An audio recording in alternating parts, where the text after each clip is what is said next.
Hi, it's Dr. Post, and this is part 3 of the final exam review, Math 0980. And these questions are ranked medium as far as difficulty level. I would be sure to master all the easy ones first before you start practicing these. So I'm going to start with problem number 4. It says in a city A, 4,000 of 5528. So city A, we have 4,000 out of 5528 people have reliable high-speed internet access. In city B, we have 16,721 out of 20,366. And they want to know in which town are residents more likely to have reliable high-speed internet. So what you would do is do the ratio of each of these. So if I do 4,000 divided by 5528, I get 0.724. And 16,721 divided by 23, oops, 366 is 0.821. So obviously B has a higher percentage. 82% of those people get their reliable high-speed internet. So to convert these to percentages, we move the decimal 2 to the right. So this is 72.4%, and this is 82.1%. So B is higher, and that's that. So I'm going to move to question number 9. 9 says the sales tax rate in New York City is 8.3%. 8.3%. Find the tax charge on a purchase of $296. So if I have a $296 purchase, the tax would be 8.3% of that. We can rewrite percent by scooting the decimal 2 places to the left. So that's 0.083 is the same as 8.3%. So this amount of is times 296. So we're just going to go 0.083 times 296 to get $24, and we'll round to the nearest cent, so 57. So that's the tax amount. Then they want to know, well, what's the total? So if I'm going to pay $296 for the item plus $24.57 for the tax amount, then my total is $320.57. Let's move to number 12. So 12, the only reason that I considered this a medium question, it's not really hard. They're just asking you to find the mean, median, and mode. So remember that the mean, we're going to add all the numbers and then divide by the number of numbers. So in this problem we had 6 numbers, so we add them up, divide by 6, and for mine, my mean was 4196. What makes this problem lengthy, that's why I categorize it medium, is because all the numbers are like, 2 digits and then a decimal and then 2 digits, so they're just really time consuming to punch in. Now for the median phone bill, you would have to put your numbers in order. So if I put mine in order, it would look like 3784, and then 3846, 3992, 4260, and 4338. And then the last one is 4969. So I just want to illustrate this because in order to find the median, you would find the middle number, but in this case, 1, 2, 3, 4, 5, 6, there is no middle number, so I would have to take the average of those 2 numbers. So I would go 3992 plus 4260 divided by 2, and in this case, I ended up with 4126. That was my median. And then my mode is which number occurs most frequently, but they all just occur once. So there's no mode for that. All right, I'm moving to question 18. And it has 3x plus 3 times 2x plus 7.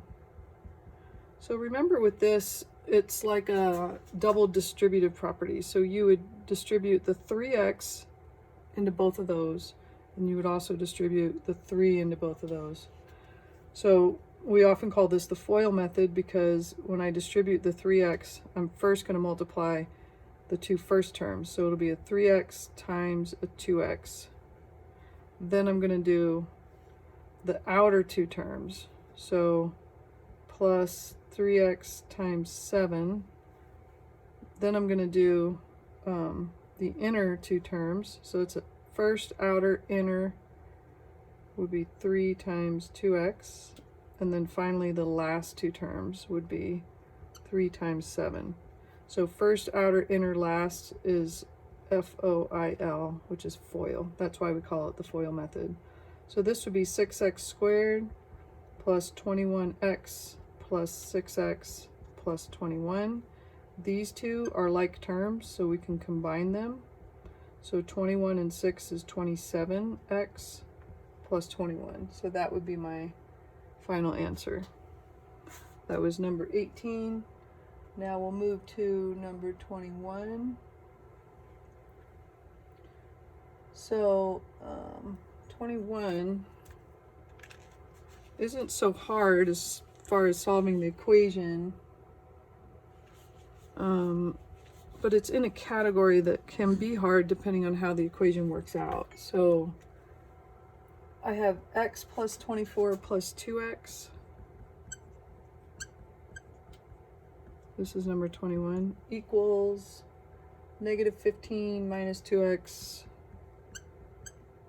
minus 21. So the first thing I would do to solve this is I would combine any like terms. So I have an x and a 2x, which is 3x plus 24. And here I have a negative 15 and negative 21, which is negative 36 minus 2x. Then I would start moving terms from one side to the other so that I would have all x terms on one side and all non-x terms on the other. So this is 5x plus 24 equals negative 36 minus 24. I get 5x equals negative 60. Divide by 5. X is negative 12. And that's my answer for that one. So I mean, it's not really hard, but it really wasn't super easy or quick. So that's why it ended up as a medium question. Let's go to number 23. And this is probably similar in length. Let's see, I have 8 times x plus 2 equals 4 times 2x plus 1. And then plus 12. So the first thing I'm going to want to do is deal with these parentheses. Since I can't add the numbers inside because they're not like terms, then I'm going to distribute so that I can lose the parentheses. So I get 8x plus 16 equals 8x plus 4 plus 12. So 8x plus 16 equals 8x plus 16. As soon as you realize that the left and right sides are identical, you could already jump to all real numbers as your answer, because it doesn't matter what I put in for x. If I times it by 8 and add 16, I'll get the same thing over here when I times by 8 and add 16. So I can put any number in for x and the left side will equal the right side. But if you're just so involved in the problem and you keep going, in some ways it kind of becomes more confusing because people get to this point and they don't know what to do. But again, when you recognize that the two sides are equal, that means it's all real numbers. What would you do from here? You would, if you followed your algorithm, you would subtract 8x to move it, but you would get 0 equals 0. And again, once you realize that the left and right sides are equal, then you know the answer is all real numbers. If you ended up with a solution where the answer was there's no solution, you would have ended up with something like, 3 equals 6 or 3 equals 0, something that's not true. And if that's the case, then that's when it would be no solution. Okay, so let's look at 24. Maybe that's a no solution problem.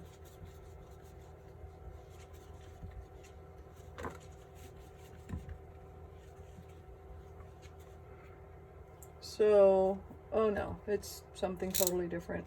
It says there are 110 calories per 28.4 grams of cereal. So I'm going to write this as a ratio, 110 calories per 28.4 grams. So if I'm going to write this as a ratio, I have to have calories on top, grams on bottom, because that's how I did it on the left side. So it says find how many calories, so that's what I don't know, that'll be my x, are in 34.8 grams, 34.08 grams. So once you get the setup, you do not need to keep those units. That was just to make sure that you keep everything in the right order. But now it's just an equation. I have x divided by this, so to undo that, I would times, and that would cancel, times on this side. So how would I handle this? I would go 34.08 times 110 divided by 24, or 28.4. And I think my answer was 132 for this. And this was problem number 24. Sorry about that. Okay, so we just set it up like a ratio. We did a question on the easy category that was a ratio setup, and this is actually similar to that. I think the numbers were just a little more complicated. So let's jump to 29. And it says find the distance between the 2 points. So this is a little involved. When they're asking for the distance, you want to use the distance formula. So I've got these 2 points, 44, 30. The distance formula looks like this, and this is on your formula sheet. x2 minus x1 squared plus y2 minus y1 squared, all under the square root. So this can be a little intimidating, but it's not so bad if you label your points first. So we know points are always an x with a y, an x with a y. If I call this my first point, then these are both from point 1. These are both from point 2. And now that you have everything labeled, you can simply plug it in. So x2 is 44, x1 is 8, and that's going to be squared. y2 is 30, y1 is 15, and that's going to be squared. And the whole thing is going to be under the square root. So you may want to pull your calculator out at this point, or you could do it by hand. So this is 36, 44 minus 8, I believe is 36. 30 minus 15 is 15. And then, I don't know what 36 squared is, so I'm going to put it on my calculator. 36 squared is 1296. 15 squared is 225. 1296 plus 225 is 1521. And then the last thing I need to do is take the square root of that, and I get 39. So that's my answer. So it's a little involved, like I said. You want to be able to read the question and know that that's directing you to the distance formula, because they're asking for the distance between those 2 points. And then as long as you label your points and then just pay attention to the detail, it's really not a horrible question, but it's a little time consuming. So let's move to question 35.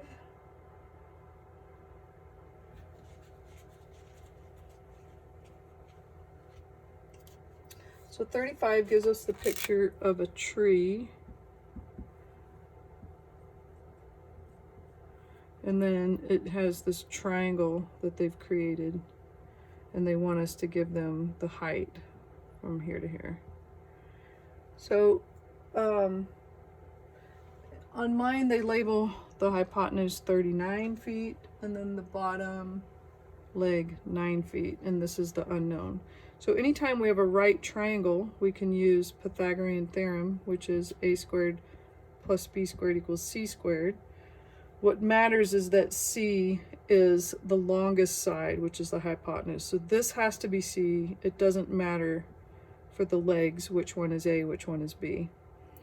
So in our case, we're going to call this h. So I know what c is. It's 39. So 39 squared equals, I know what a is, that's 9, a squared, plus, and I don't know that one, so that's what I need to figure out. So 39 squared is 1521. 9 squared is 81. And I'm still trying to solve for h squared. So I want to isolate the h squared by subtracting 81, and I get 1440. And how do we undo a square? We take a square root. Square root undoes a square, but I need to do it the same on this side. If this was not a story problem, I would have to do a plus or minus answer here. But because this is a height, we would never measure height with a negative number, so we only need the positive answer. So I'm going to take the square root of 1440, and then they tell me to round it to the nearest tenth, so my answer is 37.9 feet. Okay, let's move along to number 38. And this one is a multiple choice, and there's a really long way of doing it, and then there's kind of a shortcut for doing it. So let's see, 38, I've got 6y squared plus 47y minus 63. So A, I have 6y minus 7 times y plus 9. So what I need to do is FOIL this to see if it gives me the original answer. So the F would be 6y times y, which is 6y squared. The O is the outer, so 6y times 9 is plus 54y. The I is the inner, minus 7y. And then the L is the last, minus 63. Well, it turns out for A, B, C, or D, all of them are going to give you the 6y squared and the minus 63. The only difference between the four answers is what you get when you do the O and the I, the outer and the inner, the outer and the inner. So it turns out this is the right answer because 54 minus 7 is 47. But if it hadn't been, what I could have done is just figured out the outer and inner, combine those like terms to see if it gives me the middle term, to quickly move through all four options so that I could find that one. So you're welcome to just FOIL them all out, or to do that little shortcut by just doing the outer and inner and combining those like terms to see if you get the middle term from the original question. Okay, so number 40 is next. And this is conversions. So let's see, I've got 6.4 square yards, 6.4 yards squared. This is question 40. And they want me to convert it to square feet. So a lot of people don't know how many square feet are in a square yard. Some of you know. It would be 3 times 3 is 9. But most of us don't know. So what I could do is just do what I do know, which is I know that 3 feet is the same as 1 yard. I put yards on bottom because I need it to cancel with yards on top, but it only cancels with one of them. See, there are 2 yards because it's yards squared. So I need to repeat that And so I can cancel 2 yards with 2 yards. And I'm left with 6.4 times 3 times 3 feet squared. So my answer is 57.6, and feet times feet is feet squared. Problem 41 is also a conversion. Jennifer decides to take a bike ride on a trail that is 5 kilometers long. So that's 5 kilometers. Use dimensional analysis to convert this distance to miles. And they tell us that 1 kilometer is 0.62 miles. So I know that I'm going to multiply it by a unit fraction. I need kilometers down below so that it will cancel. And I'm going from kilometers to miles. And they tell me that 1 kilometer is 0.62 miles. So I cancel my kilometers and multiply 5 times 0.62, and I get 3.1 miles. Let's move to question 44. And this is where we're gonna find the deviations from the mean for the set of data. So I've got these scores. Let's see, this is 44. So the good news is it's not asking us to do a full-on standard deviation like we had to do in the homework. So 26, 15, 19, 19. And it wants us to give them the deviation from the mean, which means I first have to find the mean. How do I find the mean? I add these numbers up and divide by 5 because there are 5 of them. And I end up with, I believe, 20. So,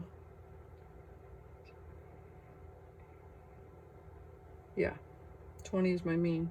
So I'm going to subtract my mean from each of them to give my deviation. So I get 1, 6, -5, -1, -1. And that's all I have to do for this problem. Number 45 says a police car is driving down the highway at 80 miles an hour. So the police car, so they did not say this was an average. They're talking about a specific car. So that's going to be X, and that is 80 miles an hour. And then it says the average speed, so this is our average, which we use X bar, of the drivers on the highway is 62. And standard deviation, which is S, is 8. So they want to know, what is the police car's Z-score? So you can look on your formula sheet, and the formula for a Z-score is the X minus the mean divided by the standard deviation. So X is 80, the mean is 62, standard deviation is 8. So this is 18 over 8, which gives us 2.25. That's our Z-score. And then they say, is the police car's speed unusually high or not?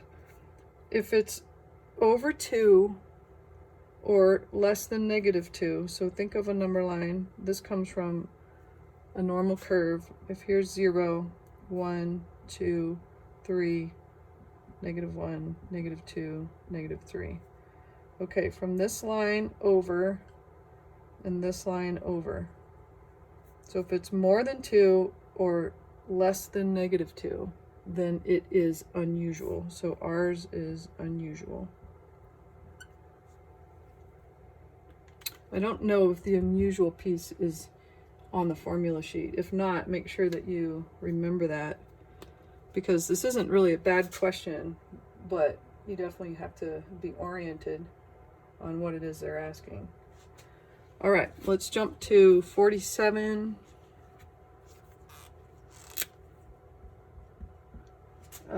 This is a function, f of x equals 10x squared plus 13. And most of you will be pretty familiar with this because we just did this in the last test. So A, they want f of 5. So 5 is where the x is, which means I'm going to replace my x's with 5.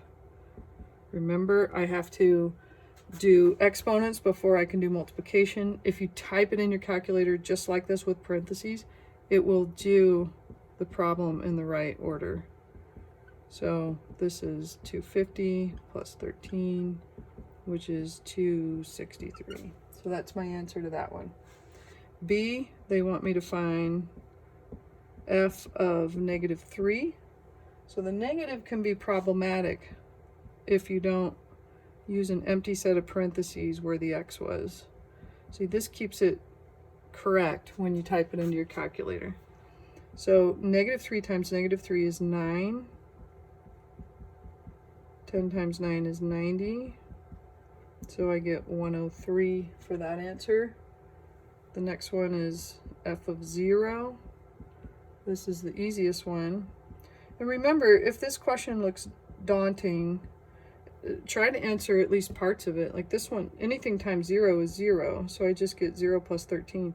So even if you just get a fourth of it right, that's better than nothing.